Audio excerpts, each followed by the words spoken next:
18 বছরের আগে তাকে অ্যাডাল্ট হিসেবে গণ্য করা হবে না। যে বিজ্ঞানের এই বিষয়গুলো ঠিক করছেন কলা বিজ্ঞানীরা। আমি একজন বড় বিজ্ঞানীর কথা বলি, উনি বলেন হ্যাভলো গ্যালিস। হাতি পালতে যদি টাকা লাগে, গার্লফ্রেন্ড পালতে টাকা লাগে। কম বেশি হইতে পারে, হাতির ক্ষেত্রে খরচ কম, গার্লফ্রেন্ডের ক্ষেত্রে খরচটা বেশি হয়ে যায়। আমেরিকাতে যদি দেখা যাচ্ছে মাসিক প্রায় তারা $50 থেকে $100 পর্যন্ত শুধুমাত্র বয়ফ্রেন্ড গার্লফ্রেন্ড $100 এর বাইরে তো আছেই, যেমন কসমেটিক্স কিনে দেওয়া, তারপরে যে অনলাইনে এটার সাথে কতগুলো বিজনেস কানেক্টেড। রাইট, এখানে কসমেটিক্স এর মার্কেট ভ্যালু কত? $625.70 বিলিয়ন মার্কিন ডলার। কোন ইন্ডাস্ট্রি গ্লোবালি এদের বিজনেস ভ্যালু হচ্ছে $97 বিলিয়ন মার্কিন ডলার। একটা ছেলে কিছু করে না, সে গিয়ে তার বাপের কাছে যেমন ছোটবেলায় চকলেট চাইতো, চিপস চাইতো, একটা বউ এনে দাও। আমি মনে করি তার বাপের আর একটা বিয়ে করা উচিত, তার না। তার বাপ যদি বউ এনে দিতে পারে তাহলে সে কেন তার ছেলের জন্য বউ আনবে? সে নিজের জন্য একটা বউ আনবে। সে তো বউ চাইবে গিয়ে তার শ্বশুরের কাছে। দিন চর্চা করেন মুসলমান যারা দেখা যাচ্ছে যে দিন পালন করার কারণে হারাম হইতে যেতে পারেন না, আবার পরিবারের কারণে বিয়ে করতে পারেন না, তখন একটা ফ্যান্টাসি চলে আসে যে আর্লি ম্যারেজ। আর্লি ম্যারেজ খুব সুন্দর শব্দ, কিন্তু আর্লি রেসপন্সিবিলিটি কি আমার আছে? রেসপন্সিবিলিটিস বেয়ার করার ক্যাপাসিটি আমার মধ্যে আছে? বিসমিল্লাহির রহমানির রহিম, আলহামদুলিল্লাহি রাব্বিল আলামিন। জাকারিয়া ভাই, আমরা সম্প্রতি একটা ইস্যু খুব বেশি দেখতেছি আমাদের বাংলাদেশে। অনেকে বলছে যে না 18 বয়স হলেই বিয়ে করতে হবে, অনেকে বলছে না এর আগে বিয়ে করা ভালো, এবং এর পক্ষে বিপক্ষে অনেক যুক্তি আছে। তো এই বিষয়টা নিয়ে আসলে আপনার মতামতটা কি? আচ্ছা, আলহামদুলিল্লাহ ওয়াসসালাতু ওয়াসসালামু আলা রাসূলিল্লাহ। আমাদের মানে এই যে প্রবলেমটা হচ্ছে যে আমাদের বয়সন্ধিকাল কোনটা, যৌবন কোনটা, মানে অ্যাডাল্ট মানুষ কখন হচ্ছে, এটা নির্ধারণের একটা বড় জটিলতার মধ্যে আমরা আমাদের আমাদের দেশে তো 18 বছর বয়স, এটা কমন একটা যে জাতিসংঘের ঘোষিত যে 18 বছরের আগে তাকে অ্যাডাল্ট হিসেবে গণ্য করা হবে না। এখন দেখার বিষয় যে এটা কি বিজ্ঞান নির্ভর করে সিদ্ধান্ত কিনা, কারণ আমাদের যারা এগুলো কথাবার্তা বলেন তারা তো বিজ্ঞানের খুব চর্চা করেন, যেহেতু তারা ওহির কথা বলে মানতে চান না। আর আমাদের সোসাইটিতে ডেইজ ওভার একটা ভালো প্রভাব আছে যে আমাদের ওহির উপরে যুক্তিকে বেশি প্রাধান্য দেওয়া হয়, সায়েন্সকে, বিজ্ঞান শরীফকে মহান মনে করা হয়। তো আমরা যদি সায়েন্টিফিক্যাল দিকটা আগে দেখি, এরপর আমরা ইসলামের কথা বলি, কারণ এটা সবাই জানেন যে সায়েন্টিফিক দিক থেকেও কি এই ব্যাপারটা বিজ্ঞানসম্মত কিনা যে মানে 18 বছরটাই আমাদেরকে ফিক্স ধরতে হবে, এর আগে পরে করা যাবে না। প্রথম কথা হলো, যদি করা না যেত তাহলে ওয়েস্টের বিভিন্ন প্রদেশে, ইউএস এর বিভিন্ন প্রদেশে কিন্তু এই আইনগুলো আছে, এক এক সময় এক এক প্রদেশে এক একটা এরকম আছে। তার মানে যেখান থেকে বিজ্ঞানের কিবলা যেদিকে, সেই কিবলার আশেপাশের মানুষজন কিন্তু সেটা বাস্তবায়ন করেছে। কাজে এখন যদি হুট করে শাহবাগ বিজ্ঞান চর্চা বেশি করতে যায়, তাহলে আমার মনে হয় হুতুম পেঁচার মূর্তি ছাড়া আর কিছুই বের হবে না, যেটা অলরেডি আমরা বিভিন্ন সময় দেখি। হুতুম পেঁচার মূর্তি দিয়ে তারা ইনশাআল্লাহ চাঁদে যাবে। এই যে তাহলে এত বড় বিজ্ঞানী হওয়ার আমাদের কোনো দরকার নেই, নাম্বার 1। নাম্বার 2, যেটাকে আমরা বয়সন্ধিকাল, মানে আমাদের সমাজে এটাকে বয়সন্ধিকাল নামে চেনে, যে একটা কিশোর বয়সটা বলতে পারে। আসলে কি এটা বয়সন্ধি বলে কিনা, যেটা আমরা নামে চাই, যে আমাদের বলে টিনেজ, 13 থেকে 18 পর্যন্ত। এটা বিজ্ঞানের কোথায় বলা আছে? বলতে দেখা যায় বিজ্ঞানের ব্যাপারটা উল্টা বলা আছে। সমস্যা হলো কি, যে বিজ্ঞানের এই বিষয়গুলো ঠিক করছেন কলা বিজ্ঞানীরা, দার্শনিকরা বা এরকম কিছু। ওনারা তো বিজ্ঞান সম্পর্কে যা কমই জানবেন। আমি একজন বড় বিজ্ঞানীর কথা বলি, উনি বলেন হ্যাভলো গ্যালিস। খুব ভিক্টোরিয়া রাতে খুব মানে যারা ওনার সম্পর্কে জানেন তারা জানেন যে সাইকোলজির বিষয়ে খুব ভালো তার পড়াশোনা, এবং তার বিশাল একটা বই আছে psychology of sex, volume over. ওইখানে তিনি চমৎকার কথা বলছেন, যেটা আমি মূলত আমার বিয়ের এপিটপির বইটাতে এটাতে কোট করেছি। তো উনি বলতেছেন চমৎকার কথা, যে উনি বলছেন শারীরিক এবং মানসিক উভয় দিক থেকেই একটা মেয়ের যৌন পরিপক্কতা চলে আসে খুব শীঘ্রই। মেয়েদের ক্ষেত্রে এটা নির্ণয় করা যায় নিয়মিত জৈবিক ঘটনা, মানে আমরা যেটাকে সাইকেল বলতে পারি, ঋতুস্রাব, সেটার মাধ্যমে। তারপর উনি বলতেছেন যে মেয়েদের মধ্যে এই সাইকোলজিক্যাল বা সেক্সুয়াল দিকের পরিপক্কতা খুব দ্রুত চলে আসে, এবং এসছে যে মানে অলরেডি মেয়ের মধ্যে আছে। এটা আমরা পাবো কিভাবে? যখন থেকে আমাদের দেখবো যে মেয়েদের মধ্যে সাইকেল শুরু হয়ে গেছে, দেন তার মধ্যে পরিপক্কতাটা চলে আসে। তাহলে আমরা এখান থেকে যদি প্রথম নাম্বার 1 বলি, একটা মেয়ে ম্যাচুরিটি আসছে কিনা তার প্রমাণ হচ্ছে কি তার মধ্যে সাইকেলটা শুরু হয়েছে। মানে ওনার ভাষ্যমত হচ্ছে যে আসলে এইজটা ম্যাটার না, ম্যাটার হচ্ছে পিরিয়ডিক সাইকেলটা। রাইট, এটা এমন স্পষ্ট করে পরের বাক্যে বলতেছেন, আমি অনুবাদটা বলতেছি। ওনার psychology of sex volume 6 page number 528 থেকে 529, আপনারা যে কেউ চাইলে এটা চেক করে নিতে পারেন। আমি বাংলাটা বলতেছি, সবাই ইনশাআল্লাহ চেক সুবিধা হয়। রাইট, আচ্ছা। উনি বলতেছেন ঋতুস্রাব শুরু হওয়ার মধ্য দিয়েই বয়সন্ধিকালের সমাপ্তি ঘটে। চমৎকার কথা না? যে মানে বয়সন্ধিকাল ইজন যে ঋতুস্রাব শুরু হওয়ার পরে আরো 5-6 বছর এরকম না, Okay, উনি বলছেন শুরু হলেই মানুষ ম্যাচিউর হয়ে যায়। এটা শুরু হওয়ার সাথে সাথে টিনেজ স্টার্ট থাকে না, বয়সন্ধিকাল বলে আমরা কিছু যেটা থাকে না, এখন সে ম্যাচুরিটির দিকে জি, জি। আগ বাড়তে থাকে। এমনই বলতেছেন স্বাভাবিক রীতিনীতির অধীনে বেড়ে ওঠা গোটা দুনিয়ার মানুষ জানে, মানে যারা স্বাভাবিক সমাজে বেড়ে ওঠে, একজন বালিকা বয়সন্ধিকালীন সময়ে যৌনতার দিক থেকে মেইলি বৈশিষ্ট্য অর্জন করে ফেলে। মানে বয়সন্ধিকাল হলো পিরিয়ড শুরু হওয়ার আগের কাল, মানে এটা হচ্ছে ওর প্র্যাকটিস টাইম, এই সময় আস্তে আস্তে হচ্ছে মানে ম্যাচুরিটির দিকে যাচ্ছে। বয়সন্ধিকালের সংজ্ঞাটাই পাল্টে ফেলছে, বলছে বয়সন্ধিকাল হচ্ছে সাইকেল শুরু হওয়ার আগের কাল, এবং উনি বলছেন ওই সময় মেইলি বৈশিষ্ট্যগুলো অর্জন হয়ে যায় বলেই তো তার পিরিয়ড শুরু হয়। Okay. তার মানে তার মেইলি সমস্ত অর্গানগুলো অ্যাক্টিভ হওয়ার পরে তার কাছ থেকে সাইকেল শুরু হচ্ছে। তার মানে উনি বলতেছেন বয়সন্ধিকাল হলো সাইকেল শুরু হওয়ার আগের কালটা, এবং সাইকেল শুরু হওয়ার মধ্য দিয়ে সে ম্যাচুরিটির দিকে মানে যাত্রা এটা শুরু যদি করে। আমরা র‍্যাপ করি ভাই, মানে ওনার কথাটা, তাহলে ব্যাপারটা হচ্ছে এরকম দাঁড়াচ্ছে যে মানে পিরিয়ড শুরু হওয়ার আগ পর্যন্ত যে সময়টা, ওই সময়টা হচ্ছে তার প্রস্তুতির সময়। আস্তে আস্তে তার বডি নিজেকে প্রস্তুত করে, মেইনলি যতগুলো বৈশিষ্ট্য আছে, বিয়ে থেকে শুরু করে সাংসারিক কাজ, তারপর হচ্ছে মায়ের যে দায়িত্ব, মা হওয়ার জন্য তার শারীরিক যতগুলো বৈশিষ্ট্য, সবগুলো হচ্ছে বডি নিজেকে প্রস্তুত করে। যখন এই পিরিয়ডিক সাইকেলটা শুরু হয় তখন থেকে আসলে হচ্ছে ওর বয়সন্ধিকালটা শেষ হয়ে যায় এবং ও পরিপূর্ণভাবে একজন মেয়ে বা মা হওয়ার জন্য যোগ্য হয়ে ওঠে। মানে এটাই মানে আমি বুঝতে পারলাম আপনার কথা। আবার বলে দিয়েছি, তার মানে আমরা এটাও বুঝতে পারলাম যে বয়সন্ধিকাল বলতে আমাদের বর্তমানে যেটা বলে সেটা না। বয়সন্ধি মানে কি, সে মানে মানে থেকে ছোটবেলা থেকে সে ম্যাচুরিটির দিকে যাচ্ছে, এইটা হলো বয়সন্ধি। হ্যাঁ, এবং বয়স যখন যোগ সন্ধি। যখন তার সাইকেল শুরু হয়ে গেছে তখন সে বয়সন্ধির কালে নেই, বরঞ্চ অলরেডি তার সাইকেলটা শেষ করে সে ম্যাচুরিটি জগতে অলরেডি প্রবেশ করে ফেলছে। মানে এখানে একটা ডেফিনেশন হতে পারে যে শিশু থেকে হচ্ছে ম্যাচিউর হওয়ার আগ পর্যন্ত যেই সন্ধির সময়টা, এটাকে আসলে বয়সন্ধিকাল। Right right. এবং এটি বলতেছেন এই সন্ধিক্ষণেই সে প্রাপ্ত বয়স্ক জীবনের দিকে পা বাড়ায়, শেষ করে সে এবং সে আরো চমৎকার কথা বলতেছেন, সে হয়ে যায় একজন রমণী এবং মা সমতুল্য নারী। মানে তাকে আর বাচ্চা বলার কোনো সুযোগ নেই। উনি বলতেছেন তিনি এখন মা হয়ে গেছেন অলরেডি, এবং তিনি রমণী হয়ে গেছেন, মানে বিবাহযোগ্য নারী। মানে এটা কিন্তু ভাই আমরা যে বলতেছি এটা আমাদের কথা না, আপনি আপনি বলেন psychology of sex volume 6 page 5 to 8 থেকে 5 to 9। এবং আরেকটা চমৎকার কথা, ওই ভিক্টোরিয়ান এরিয়াতে মেয়েদের কনসেন্টের বয়স নির্ধারণ করলো 16-তে, মানে বলছে যে 16-র মতো ধরা যায় কিনা। উনি 3টা শব্দ ইউজ করছেন চমৎকার মতো। উনি বলছেন যে এই সিদ্ধান্ত হলো খামখেয়ালিপূর্ণ, আবেগ নির্ভর, আর্টিফিশিয়াল এবং আনন্যাচারাল। ওকে, কারণ উনি বলতেছেন যে এই যে সিদ্ধান্তটা, আমরা একটা জোকস প্রায় দেখি, 17 বছর 11 মাস 29 দিন সামথিং, সে একদম ইম্যাচিউর, হ্যাঁ নাবালিক, কিন্তু যখন 1 মিনিট পার হয়ে গেল তখন তার বিয়ে হয়ে গেল। এই যে 3 সেকেন্ড পরে হচ্ছে সে বাবা, 3 সেকেন্ড আগেও সে শিশু, 3 সেকেন্ড পরে সে 3 সেকেন্ড পরে কিভাবে ম্যাচিউর হলো? তাই এটা কোনো সংজ্ঞা হতে পারে না। তিনি এটা বলতেছেন, তিনি কি বলেন, যেটা হলো তিনি প্রথমে শব্দটা ইউজ করলেন কি, arbitrary, artificial and unnatural. Arbitrating, artificial, এটা হতে পারে না কোনো বৈজ্ঞানিক সিদ্ধান্ত যে 1 মিনিট পরে সে ম্যাচিউর আর 1 মিনিট আগে সে ম্যাচিউর পারসন। এবং তিনি খুব সুন্দর করে বলতেছেন, আবার এটা তিনি বলতেছেন ওই 528 থেকে 529 পেজটাতে পেয়ে যাবো, ভলিউম 6-এ। তারা বায়োলজিক্যাল জ্ঞানের উপর ভিত্তি করে এই আওয়াজ তোলেননি যারা এই কথা বলতেছেন। উনি বলতেছেন সমাজের কমন সেন্স থেকেও ব্যাপারটিকে জোরদার করা যাচ্ছে না। কেন যাচ্ছে না এখানে বললে কিন্তু অনেকেই ধরা খেয়ে যাবে। আচ্ছা বলেন তো, রবীন্দ্রনাথ তার ওয়াইফ কত বছরে বিয়ে করে? আমাদের আরো যদি যান, বাঙালি জাতীয়তাবাদীদের প্রধান ঈশ্বরদের মধ্যে পয়গম্বরদের একজন হলেন বঙ্কিমচন্দ্র চ্যাটার্জি, কত বছর বয়সে বিয়ে করেছেন। এবং হচ্ছে ওনারা আমরা যেই সময় হচ্ছে যেই সময়টার কথা বলতেছি, আপনি ভিক্টোরিয়ান এজের কথা বললেন, বাংলাদেশের সাহিত্যের যেই সোনালী যুগ, ওনারা মনে করেন ওই যুগের যত বড় মানে মাথা যারা আছেন সবারই কিন্তু বঙ্কিম, রবীন্দ্রনাথ, এবং আমরা যদি আরো বলি যারা মানে আওয়ামী লীগের জাতীয়তাবাদী আছেন, তারা যদি শেখ মুজিবুর রহমান কত সালে বিয়ে করেছেন। আবার দেখেন আমরা প্রেসিডেন্ট জিয়াউর রহমানের ক্ষেত্রেও দেখি তিনি কত বছর, 16 বছর বয়সে। এটা দেখা গেল উনি এটি কথাই বলতেছেন যে এটা আসলে কমন সেন্স থেকে জোরদার করা যাচ্ছে না, কারণ এটা তো আমাদের সমাজে প্র্যাকটিস হয়ে আসতেছে। আচ্ছা, উনি আরো বলতেছেন সংখ্যাগরিষ্ঠ আইন প্রণেতারা আনুমানিক যে বয়সটিকে নির্ধারণ করেছেন তাদের এই মতের সাথে মানুষের স্বাভাবিক যৌনতারিতার কোনো যোগসূত্র নাই। কারণ কি, মানে আমি ম্যাচিউর কি এটা আমার উপরে নির্ভর করবে। 18 তো আমার ক্ষেত্রে ফ্যাক্ট নাও হতে পারে। ভাই মানে এখন প্রশ্ন হচ্ছে যে তাহলে ওনারা এটা কেন নির্ধারণ করলেন? মানে এইখানে উনি বলতেছেন যে ধরেন সামাজিক গণ্ডি থেকে দেখি, তারপরে একজন মানুষের শারীরিক বায়োলজিক্যাল যে ফিটনেস, ওই ফিটনেস থেকে দেখি, সব দিক থেকে আসলে যেই একটা নির্দিষ্ট এজ নির্ধারণ করে দাও, এটা আসলে কোনোভাবে যৌক্তিক না। এটা এক এক মানুষের কারো পিরিয়ডিক সাইকেল 12তে 14তে শুরু হতে পারে, কারো 16তে শুরু হতে পারে, কারো কোনো কারণে 18তে শুরু হতে পারে, স্বাভাবিক।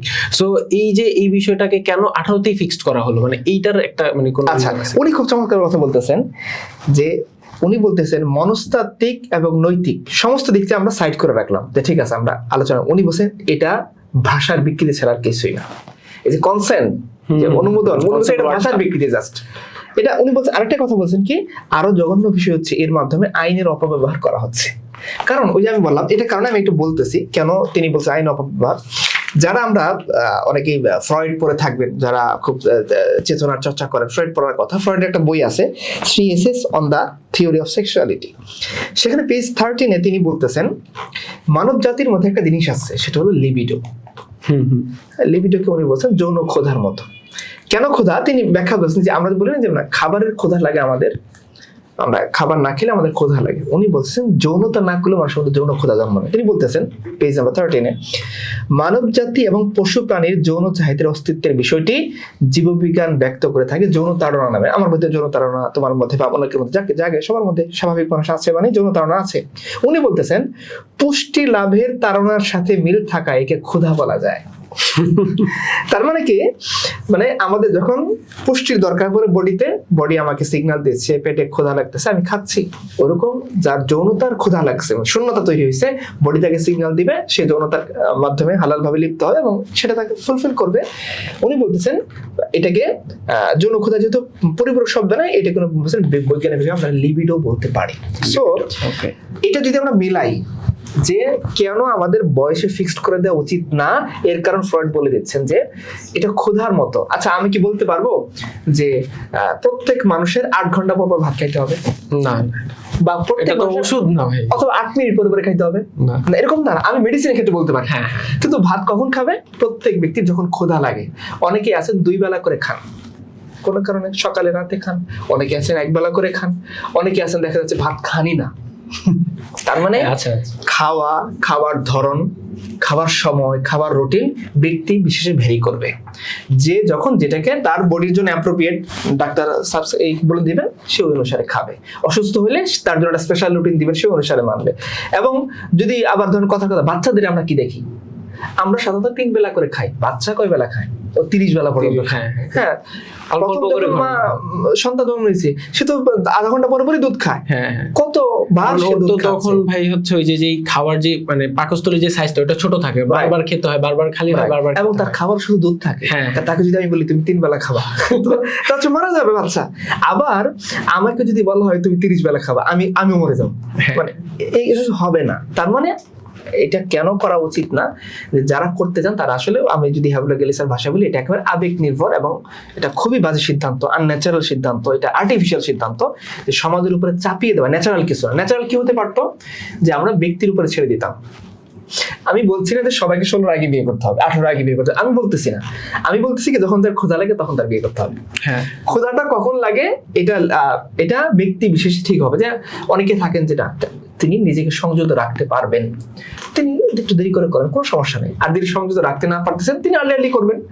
এবং আমাদের আমাদের যে আইন আছে সেখানে খুব স্পষ্ট বলা আছে, বিশেষ একটা ধারা, যে গার্ডিয়ান যদি মনে করেন যে এটা ভালো হবে, আইন আদালত যদি মনে করে, তাহলে ওনারা একটা সুযোগ রেখে দিয়েছেন। বাংলাদেশ আইনে 16 বছর একটা সুযোগ তারা রেখে দিয়েছেন। বাংলাদেশ আইনে 16 বছরে বিয়ে করা যায়, মানে হ্যাঁ, সুযোগ রাখা আছে, বিশেষ আইনের ধারাতে বলা আছে।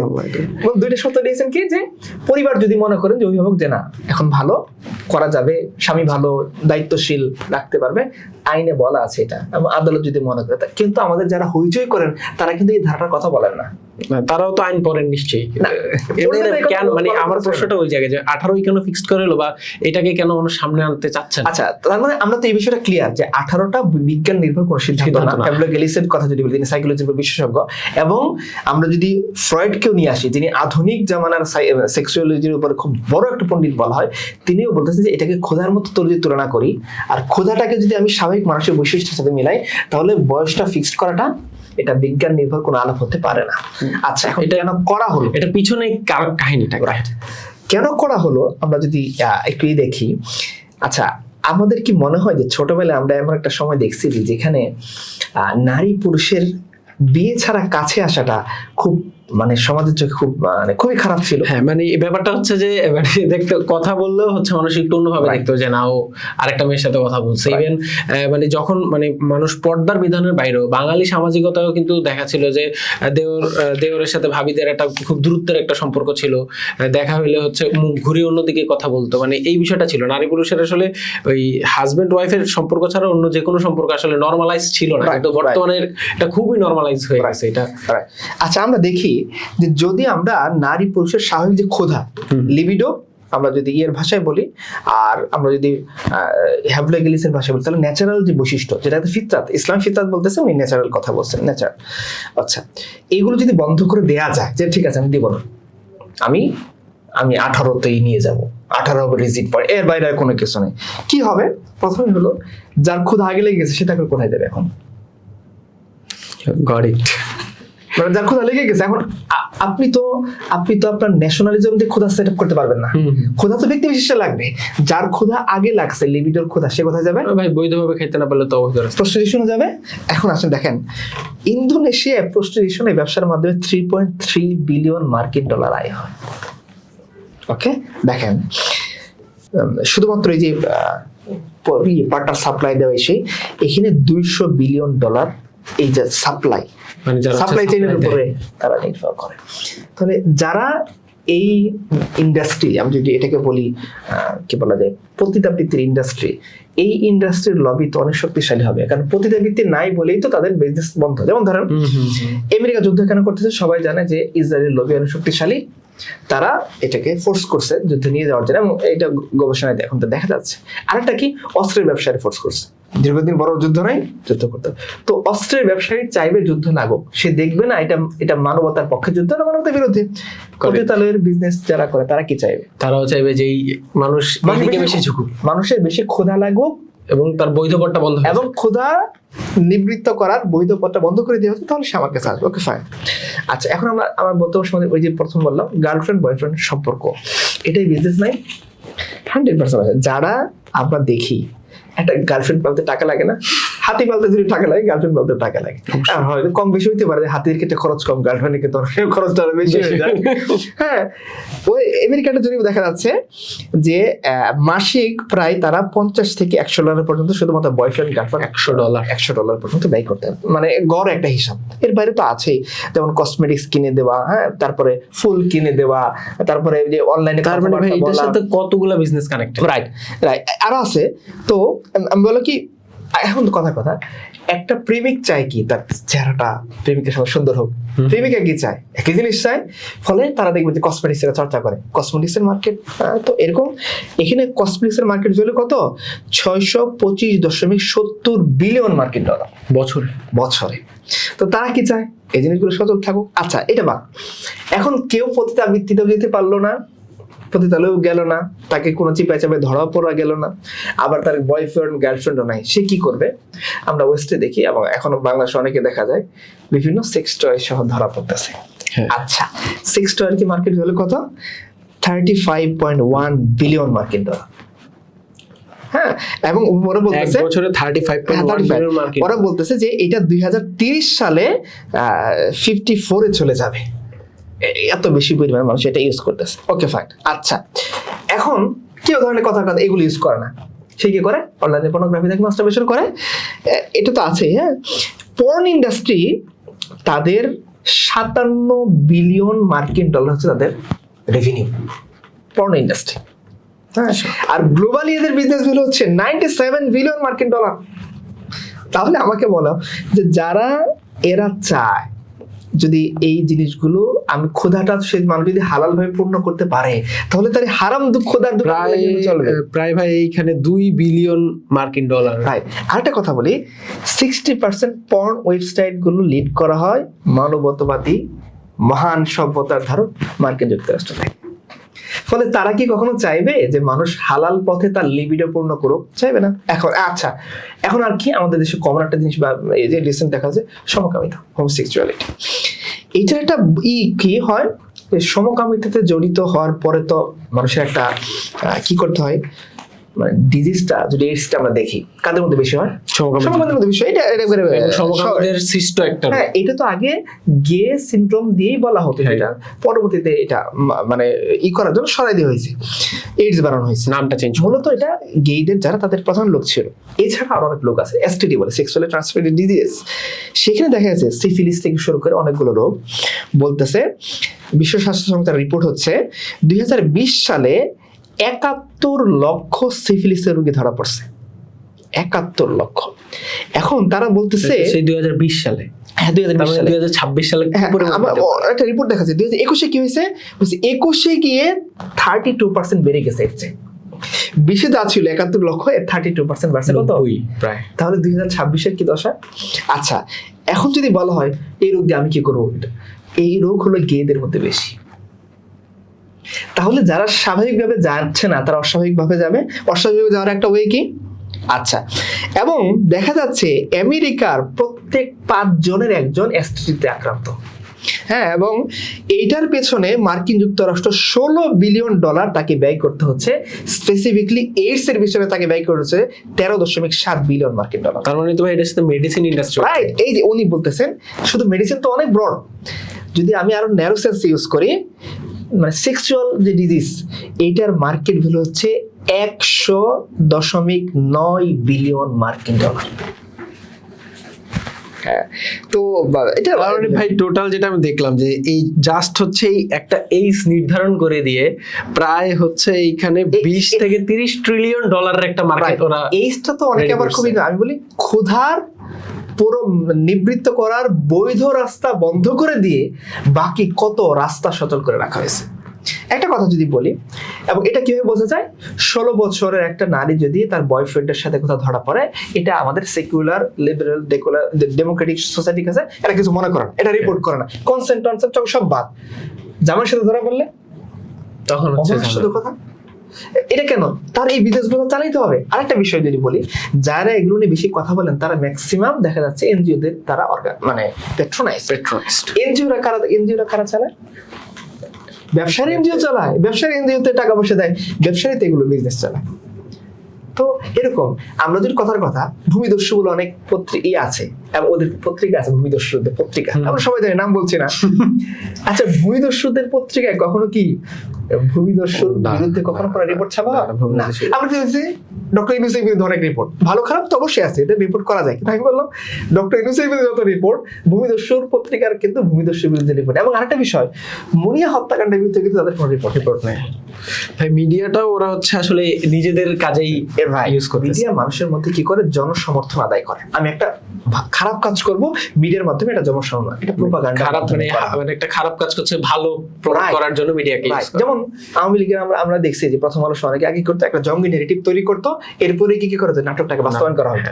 তো মানুষের মধ্যে একটা ভয় তৈরি করে যে তোমাকে এই করে ফেলবে, তখন মানুষ হ্যাঁ এদের থেকে আমরা নিস্তার চাই, নিস্তার কি ক্রসফায়ার করে অন্যায় ভাবে।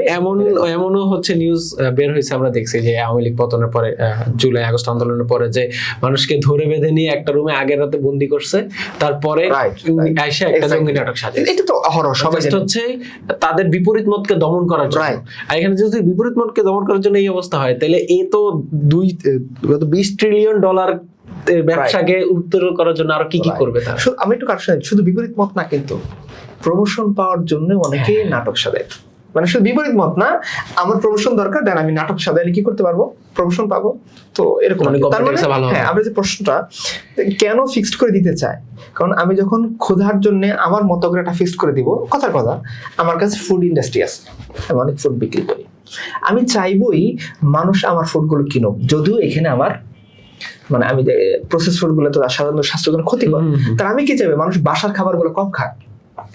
আমার এখন কথার কথা, আমি এটার পিছনে যে ইনভেস্ট করবো, মার্কেটিং এর থেকে শুরু করে সবকিছু, আমি এটাকে উঠে আনতে চাইবো না? চাইবো। এখন আমার প্রধান একটা প্ল্যান কি থাকবে, বাসার খাবার যাতে মানুষ না খায় এরকম একটা ব্যবস্থা করা।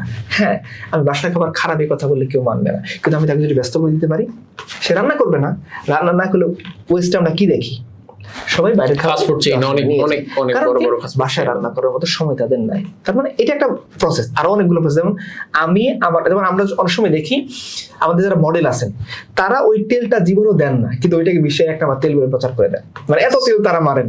হ্যাঁ, এখন দেখা যাচ্ছে টাকা পয়সা পেলে তারা হারপিক দিয়ে ওয়াশরুম পরিষ্কার করে চলে যাচ্ছেন।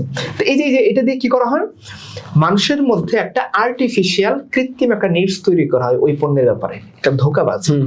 একইভাবে এই যে যৌনতার বিজনেস, মেডিকেল সেক্টর থেকে শুরু করে, পর্নোগ্রাফি থেকে শুরু করে, সেক্স টয় থেকে শুরু করে, যারা এত ট্রিলিয়ন ডলার বছরে বছরে ইনকাম করে, তারা চায় ক্ষুধার, মানুষের যৌন ক্ষুধার বা ফ্রয়েডের ভাষায় লিবিডোর বৈধ রাস্তাটা বন্ধ হয়ে অবৈধ রাস্তার দোয়ার খুলে যায়। ভাই এই আপনার কথা একটা জিনিস মাথায় আসলো যে ওরা কিন্তু যেটা আপনি যেটা বললেন যে ওরা এই যে বিভিন্ন হচ্ছে সুশুরিমূলক ভিডিও বা বিভিন্ন ওয়েবসাইটের মাধ্যমে ওরা ক্ষুধাটাকে জাগায় দিচ্ছে, বাট ক্ষুধা নিবারণ করার যে বৈধ ওইটাকে বন্ধ না, বলতে পারে অবৈধ হচ্ছে। আপনি কিন্তু 15 বছরের আগে অসংখ্য নারী প্রস্টিটিউশনে আছে, কোনোদিন কি নারীবাদীরা কি তাকে বের করে আনছে? সরকার কি বের করে আনছে? কেন আনে নাই? অসংখ্য আমরা দেখি কি বাচ্চা ওইখানে জন্ম নিছে 13-14 বছর বয়সে প্রস্টিটিউশনে, রেড সিগন্যাল যে এরিয়া কেউ তো তাকে নিয়ে, দৌলতিয়া থেকে তো আমরা দেখি নাই কখনো 2000 মেয়েকে উদ্ধার করা হয়েছে, 500 মেয়েকে ইমেচিউর যারা ওদের কথায় বয়সন্ধিকাল যারা পার করছে, টিন এজে যারা উদ্ধার তো করা হচ্ছে না। এবং আমরা দেখি কি এদেরকে টাকা পয়সা দিয়ে এদের কাজের মধ্যে আরো লিপ্ত করে বলা হচ্ছে এটা হলো যৌন কর্মী, মানে একটা ইয়ের মতো, যেমন প্রফেশনাল। এটাকে আরো কি করা হচ্ছে, মানে মহত্ব আরোপ করা হচ্ছে, এটা আরো প্যাট্রোনাইজ করা হচ্ছে, আরো প্রমোশন। তার মানে এটা হলো এই যে, মানে আমরা যদি দেখতাম কোনো ইউএনও গিয়ে পতিতালয় থেকে কম বয়স্ক মেয়ে উদ্ধার করে নিয়ে আসেন, তাহলে আমরা আরো বেশি সাপোর্ট দিতাম। কিন্তু দেখেন ওনারা বিয়ে বন্ধ করার জন্য তৎপর, 16 বছর বয়সে মেয়ে কিছু করতে দেবে না, 17 বছর করতে দেবে না, যদিও আইনে বলা আছে কিন্তু করতে দিচ্ছে না। তা এটা তার মানে এখন আমরা শেষ যদি করি যে কি সমাধান হতে পারে, সমাধান হলো যার ক্ষুধা যখন লাগে, এবং মেয়েদের ক্ষেত্রে গার্ডিয়ান, পুরুষের ক্ষেত্রে ম্যাচিউর পুরুষ, তারা ক্ষুধার অবস্থার উপর ভিত্তি করে সেটা হবে সে বিয়ে করবে কি করবে না। তো এই আর কি, এখানে ওই যে ইয়ের ভাষায়, হ্যাবলেগেলিসের ভাষায় আর্টিফিশিয়াল এটা আমরা একটা মানে বাইন্ডিংস দিয়ে আমরা এই সোকল পুঁজিপতিদের বিজনেসের মধ্যে আমরা প্যাট্রোনাইজ, ইনডিরেক্ট প্যাট্রোনাইজ না করি আমরা। সবাই আপনি যেটা বললেন এতক্ষণ মেয়েদের কথা বললেন, সো ছেলেদের ক্ষেত্রে যেটা হয়, ছেলেদেরও তো একটা সিমটম আছে, আমরা স্বপ্নদোষগুলো যেভাবে বলি ভাই বোঝা যায় যে ছেলেদেরও হচ্ছে ওই বয়সটা হয়ে গেছে, টিনেজটা শেষ হয়ে গেছে, পরিপক্ক হয়ে গেছে, কিন্তু তারপরও ছেলেরা যখন বিয়ে করে তখন কিন্তু তার কাছে একটা দায়িত্ব আসে। তো সেই ক্ষেত্রে এতদিন সে বাবার এখানে ছিল, তো তারপরে যখন একটা দায়িত্ব আসবে, দায়িত্ব নেওয়ার জন্য সমাজ থেকে বলা হয় ওইটা লাগবে ওইটা লাগবে, অনেক কিছু লাগবে, সেক্ষেত্রে অনেক টাকা ইনকাম করতে হবে। তো এই ক্ষেত্রে আসলে একটা ছেলের কি করা উচিত? সে যদি আর্লি ম্যারেজ করতে চায়, আর্লি ইনকামেরও একটা রাস্তা, বা হচ্ছে একটা ছেলে আর্লি ইনকাম যদি করতে চায়, সেই ক্ষেত্রে তার কি পদক্ষেপ নেওয়া উচিত, বা আর্লি ম্যারেজের ক্ষেত্রে তার কি পদক্ষেপ নেওয়া উচিত? আচ্ছা, আমরা যদি প্রথম কথা হলো যে আমরা অনেক সময় একটা ফ্যান্টাসি থাকে কি, বিশেষ করে যারা দিন চর্চা করেন, মুসলমান যারা, তারা দেখা যাচ্ছে যে দিন পালন করার কারণে হারাম হইতে যেতে পারেন না, আবার পরিবারের কারণে বিয়েও করতে পারেন না, তখন একটা ফ্যান্টাসি চলে আসে যে আর্লি ম্যারেজ। আর্লি ম্যারেজ খুব সুন্দর শব্দ, কিন্তু আর্লি রেসপন্সিবিলিটি কি আমার আছে? রেসপন্সিবিলিটি বেয়ার করার ক্যাপাসিটি আমার মধ্যে আছে? বিয়ে তো শিয়াদের মতো মোতা বিয়ে না যে আমি পার্ট টাইম একটা ম্যারেজ করলাম 6 মাস 8 মাস, এরপর আমার দায়িত্ব শেষ, আমি নতুন কাউকে পার্টনার খুঁজে নিলাম, এরকম কিছু না আমাদের। বিয়েটা হলো একটা, যতক্ষণ আমার তার সাথে ছাড়াছাড়ি হওয়ার উপযুক্ত কারণ না পাওয়া যাচ্ছে, ততক্ষণ আমি তার স্বামী, সে আমার ওয়াইফ, তার দায়িত্ব আমাকে সম্পূর্ণ দায়িত্ব, পরিপূর্ণ দায়িত্ব, রেসপন্সিবিলিটি আমাকে তাকে নিতে হবে। তার বাবার কোনো দায়িত্ব থাকবে না, আমার বাবার কোনো দায়িত্ব থাকবে না। কিন্তু ম্যাক্সিমাম ক্ষেত্রে কি দেখা যায়, একটা ছেলে কিছু করে না, সে গিয়ে তার বাপের কাছে যেমন ছোটবেলায় চকলেট চাইতো, চিপস চাইতো, একটা বউ এনে দাও, বাপের কাছে বউ চায়। আমি মনে করি তার বাপের আর একটা বিয়ে করা উচিত, তার না। তার বাপ যদি বউ এনে দিতে পারে, তাহলে সে কেন তার ছেলের জন্য বউ আনবে? সে নিজের জন্য একটা বউ আনবে। তো এরকম অপদার্থ ছেলেদের বিয়ে করা উচিত না। যে তার বাবার কাছে গিয়ে তার বউ চাচ্ছে, সে তো বউ চাইবে গিয়ে তার শ্বশুরের কাছে, মানে তাই না? যার মেয়ে আছে ওরকম একজনের কাছে গিয়ে প্রস্তাব দিবে যে আমি আপনার মেয়েকে বিয়ে করতে চাই, বা অন্য কোনো ইনডিরেক্ট মাধ্যমে প্রস্তাব দিবে। তার মানে প্রথম জিনিস হলো আমাদের মধ্যে অবশ্যই ওয়াইফকে আর্লি ম্যারেজ ক্যাম্পেইন করার আগে ম্যারেজের জন্য নিজেকে ক্যাপেবল করতে হবে। আমার যে আমি মেয়ের দায়িত্ব নিব, সবাইকে সাক্ষী রেখে মহারণা দিয়ে যতটুকুই আমি পারি, আমি যতটুকু খাবো তাকে খাওয়ানো আমার সাধ্য রাখতে হবে, আমি যতটুকু পড়বো ততটুকু তাকে পড়াইতে হবে। আমি গুলিস্তান থেকে কাপড় কিনে তাকে গুলিস্তান থেকে দেবো, সমস্যা না, আমি ইন্ডিয়ান থেকে কিনে তাকে ইন্ডিয়ান থেকে কিনে দেবো, এরকম। এই যোগ্যতা আমার লাগবে। 2 নাম্বার, এটা করার সবচেয়ে ইজিয়েস্ট ওয়ে কি হতে পারে? এখন আমরা যদি দেখি আমি ওই যে গতকাল রাজশাহী ইউনিভার্সিটিতে গেলাম, সম্ভবত সেকেন্ড ইয়ার একটা ছাত্র দেখলাম সে টেলিস্কোপ বানাইছে। প্রফেসর সাথে দেখা করবো, আমার পিছনে টাকা বললাম না, ছাত্র নিজে বানাইছে। কত 14-15,000 টাকা মতো খরচ হয়েছে। স্যার তো খুশি, স্যার বলছেন যে আমি তাকে একটা বড় ফান্ড ম্যানেজ করে দিব। তো এই যে ইচ্ছা থাকলে, মানে ছাড়া ইনস্টিটিউশনের কোনো প্রকার সহায়তা ছাড়াই একটা ছেলে সে টেলিস্কোপ, এবং এটা ধর ফিজিক্সের, আমরা তো দেখছি অনেক বড় রাজমিস্ত্রি সে গিয়ে হেলিকপ্টার বানিয়ে ওড়াচ্ছে, যতটুকুই পারো। এই যে অদম্য ইচ্ছার ফলে একটা অবাস্তব দৃশ্য বাস্তবে পরিণত হয়। রাজমিস্ত্রি হেলিকপ্টার বানাইতেছে, হ্যাঁ কতটুকু বানাইছে, কতটুকু করতে সেটা নিয়ে কথা বলা যেতে পারে, কিন্তু বানাইছে তো। তার মানে আমরা কি করি, ম্যাক্সিমাম সময় ফেসবুক চালাই, আমরা শুধু দেখি যে মানুষ কিভাবে এইটা উড়াইতেছে, কিন্তু মনে কখনো জাগে না যে আমি একটা প্লেন বানাই উড়াবো, আমি একটা টেলিস্কোপ বানাবো, আমি একটা ড্রোন বানাবো। এরকম হয় না। ফলে আমাদের অন্তরের ভেতরে কর্মক্ষমতা আমাদের মধ্যে কাজ করে। আমরা মনে করি যে না, এইভাবে বাপ মারা দিয়ে যদি কোনো রকম বিয়ে করা যায়, যে তোমার একটা মেয়েই তো, কেন মেয়ে হতে যাবে, ও তোমার বউ তো। বাবাকে মেয়ে বলে গুছিয়ে দেওয়ার আগে চিন্তা করো তোমার বউ কিনা।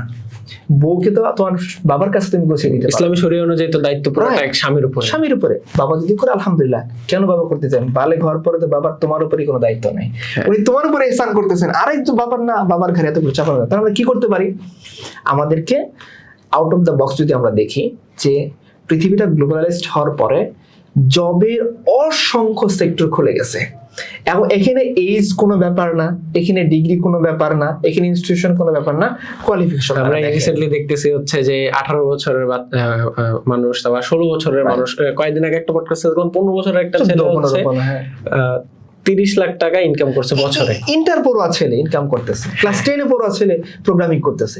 তোমার অসংখ্য রাস্তা খুলে যায়। আমরা যদি ক্লাস 10 থেকে ধরো কথা কোনো কারণে আমাদের প্রাতিষ্ঠানিক যে সিস্টেম গুলো, কেউ হয়তো দেখা যায় দর্শন নিয়ে পড়তে, তার একটা ভালো চাকরি নেই, সে অন্য কিছু শিখুক, তার জন্য যেটা সুযোগ আছে। অনেক সময় থাকে যে কোনো কারণে আর্টস নিতে হচ্ছে, সে ম্যাথ ভালো পারে, অন্য কিছু ভালো পারে, বা সায়েন্সের পোলাপান অনেক, যেমন কথা সিম্পল, যে কেউ আর্ট পারে, সায়েন্সের পোলাপান সে ক্যালিগ্রাফি বানায়, সে যদি ক্লাস 10 থেকে চর্চা করে, ভার্সিটি ফার্স্ট ইয়ারে এসে কত বছর হলো, ক্লাস 10 6 বছরের, প্রায় 4-5 বছর, সময় সে একটা ভালো বিখ্যাত ক্যালিগ্রাফার হয়ে যাবে, 8 বছরের একটা এক্সপেরিয়েন্স তার, এবং সে ইনকাম করতে পারবে।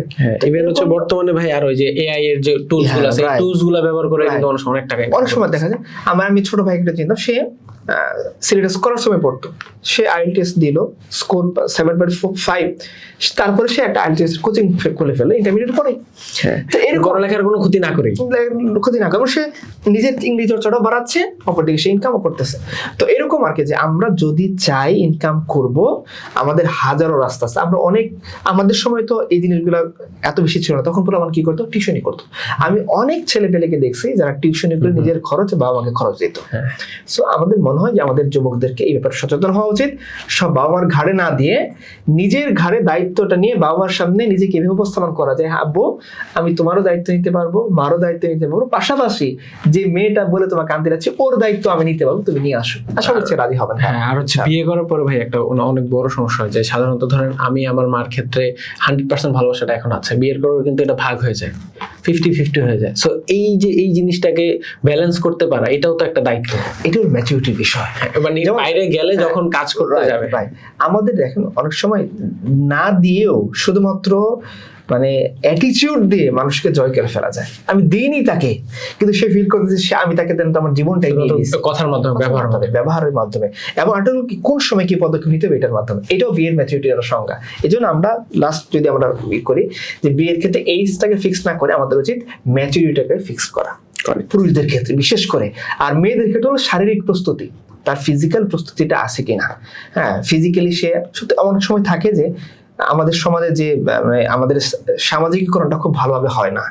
আমি দেখছি যে অনেক বড় বড় ছেলে হাফ প্যান্ট পরে করতেছে, ওদের আগে ফুল প্যান্ট পরে এই ম্যাচুর বানানো দরকার, ও পরে বিয়ে করুক। হাফ প্যান্ট পরে একটা ছেলে পাবজি খেলেও কি একটা মেয়ের দায়িত্ব নিবে, বয়স যাই হোক, ওটাকে ম্যাচুর বানাতে হবে। আবার অনেক মেয়ে থাকে আর্লি এজে দেখা যাচ্ছে অনেক ম্যাচুর হয়েছে, ফিজিক্যালি ম্যাচুর, মেন্টালি প্রিপেয়ার্ড অনেক থাকে এরকম। তো আমার কথা বলে যে এই ক্ষেত্রে বয়সটাকে আমরা ফিক্স না করে ম্যাচুরিটি ফিজিক্যাল প্রস্তুতি, আমার ছেলেদের ক্ষেত্রে আর্থিক প্রস্তুতি, হ্যাঁ, এই বিষয়গুলো আমরা মনে সামনে আনলে হেব্রুল গিলিসের ভাষায় সেটা অনেক বেশি ন্যাচারাল পদক্ষেপ হবে এবং সায়েন্টিফিক এবং প্রাকৃতিক একটা পদক্ষেপ হবে, নট সামাজিক দিক থেকে হচ্ছে এটা, সব দিক থেকে একটা ভালো পদক্ষেপ হবে। আশা করছি এই ব্যাপারটা আপনারা দেখবেন এবং আমরা বিস্তারিত বিয়ের এপিটুপির বইটা আলোচনা করেছি, কেউ যদি চান এই বইটা সংগ্রহ রাখতে পারবেন, এখানে আরো ডিটেলস আলোচনা ইনশাআল্লাহ আছে। এতক্ষণ আসলে আমরা আলোচনা করলাম হচ্ছে বিয়ের এপিটোপিট নিয়ে। আসলে মানে বিয়ের ক্ষেত্রে বর্তমান সময়ে মানে খুব বেশি আলোচিত হচ্ছে বয়সটা নিয়ে, ভাই বললেন আর্লি ম্যারেজ, আর্লি ইনকামের কথাটা। তার সাথে সাথে মানে এখান থেকে যদি আমরা র্যাপ আপ করি পুরো বিষয়টাকে, তাহলে আমরা বলতে পারতেছি যে আমরা এখন যেটা ফোকাস করা উচিত বিশেষ করে অভিভাবকদের জন্য, সমাজপতি যারা আছে তাদের জন্য, সেটা হচ্ছে যে একটা ছেলে বা মেয়ের ক্ষেত্রে যখন বিবাহের কথাবার্তা চলবে তখন অবশ্যই দেখতে হবে সে আসলে কতটুকু ম্যাচিউর, মানসিকভাবে শারীরিকভাবে কতটুকু ম্যাচিউর। ছেলের দেখতে হবে আর্থিকভাবে, ছেলের ক্ষেত্রে একটা জিনিস এক্সট্রা হবে, সেটা হচ্ছে আর্থিক ম্যাচুরিটিটা তার আছে। আমি আরেকটা বিষয় বলি, আর্থিক ম্যাচুরিটি বলতে কিন্তু আমাদের প্রতিবাদের স্ট্যান্ডার্ড না। আর্থিক ম্যাচুরিটি বলতে কি এই ছেলেটা বিয়ের পরে মেয়েটাকে চালাইতে পারবে কিনা। আর্থিক ম্যাচুরিটি বলতে আমরা যদি মনে 16 বছর ছেলে বিশেষ কারা কেন হলো না, 16 বছর ছেলে বিশেষ কাটা হবে না, এটা স্বাভাবিক না। তো এরকম স্ট্যান্ডার্ডটা যাতে আমরা মানে এটা যেটা মানে পুঁজিবাদের স্ট্যান্ডার্ড না, এটা একটু ক্লিয়ার করে দিই। হ্যাঁ, সো এই তিনটা বিষয় যদি থাকে তাহলে আমার মনে হয় যে কেউ মানে যদি সব দিক ঠিক থাকে, ছেলের ম্যাচুরিটি, মেয়ের ম্যাচুরিটি, পরিবারের সম্মতি থাকে, তাহলে যে কেউ হচ্ছে খুব অনায়াসে বিয়েটা করতে পারে আসলে। তো আমরা অভিভাবকদেরকেও বলবো এই যে যতগুলো ব্যবসার কথা বললেন, মানে আমাদের যেই সমাজের আপব্রিঙ্গিংটা, আমাদের যারা গার্জিয়ান আছেন ওনাদের আপব্রিঙ্গিং তো এক না। ওনারা সেই যত ভদ্র ছেলেটাকে উনি দেখছেন যে একটা, আমরা আগে ভদ্র ছেলেকে বুঝতাম যে ঘরের মধ্যে বসে আছে, বাসা থেকে বেরোনো সারাদিন পরে সে ভদ্র, বাবা মা ওইটাই মনে করতো। এখন কিন্তু আসলে ওই ভদ্র ছেলেটা চাইলেও সবচেয়ে খারাপ ছেলে হইতে পারে, এবং ঘরের মধ্যে বসে সে সবচেয়ে খারাপ ছেলে হইতে পারে, পর্নের এডিক্টেড, ড্রাগ এডিক্টেড এবং অনলাইন জুয়া খেলতেছে, কিন্তু ওই ভদ্র রূপ নিয়ে সবচেয়ে অভদ্র হওয়াটা সম্ভব। সো এখন আসলে বাবা মাদের আমাদের মতো করে চিন্তা করতে হবে এবং ওনাদেরকে, অভিভাবকদেরকেও অনুরোধ করব, সমাজপতিদের অনুরোধ করবো যে আসলে বিয়ের ক্ষেত্রে এই বিষয়গুলা নজরে আনা এবং যে ক্ষুধাটা লাগছে কিনা আপনি আপনার বাচ্চাকে বোঝা, আপনি আপনার সন্তানকে বোঝা। মায়েদের উচিত মেয়েদের সাথে সরাসরি কথা বলা, বাবাদের উচিত ছেলেদের সাথে কথা বলা যে আসলে তার ক্ষুধাটা কোন লেভেলে লাগছে কিনা ফিল করা। আপনি যেমন স্কুল থেকে ভার্সিটি থেকে আসলে বলেন যে একটু ভাত খাওয়া, তো এটাও আপনার বলা উচিত, এটাও একটা ক্ষুধা, আমরা যেটা দেখলাম ফ্রয়েডের ভাষায়। তো এই বিষয়গুলো নিয়ে ইনশাআল্লাহ আমরা মানে সচেতন থাকবো এবং আরো যত বেশি কথা বলা যায় এই কথাগুলো আমরা বলবো এবং আমরা এই বইটা পড়বো। যারা জানতে চান তারা এই বইটা পড়বে, বিস্তারিত আপনারা জানতে পারবেন। এখানে রেফারেন্স গুলো একবারে খুব ভালোভাবে দেওয়া আছে, মানে কোনো কথাই হচ্ছে অবৈজ্ঞানিক বা হচ্ছে নিজের মন করা কথা বলা না। প্রত্যেকটা কথার পিছনে কে বলেছেন, কেন বলেছেন, যুক্তি সহ রেফারেন্স পেজ বাই পেজ দেওয়া আছে। আপনারা চাইলে হচ্ছে সার্চ করেও দেখতে পারবেন। সো আপনারা যেটা করতে পারেন, আপনারা হচ্ছে বিয়ের এপিটোপিট জাকারিয়া মাসুদ ভাইয়ের লেখা বইটা পড়তে পারেন এবং খুব সহজেই কিন্তু আপনারা এই বইটা পেয়ে যাবেন। সন্দীপন প্রকাশনের ওয়েবসাইটে গেলে বা সন্দীপন প্রকাশনের পেজেও আপনারা এই বইটা অর্ডার করতে পারেন এবং বিয়ে নিয়ে আপনারা আরো বেশি সোচ্চার হন এবং এই বিষয়টাকে, আর্লি ম্যারেজটাকে সামাজিক ট্যাবু না রেখে আর্লি ম্যারেজটাকে হচ্ছে সমাজের একটা হাতিয়ার গড়ে তুলুন।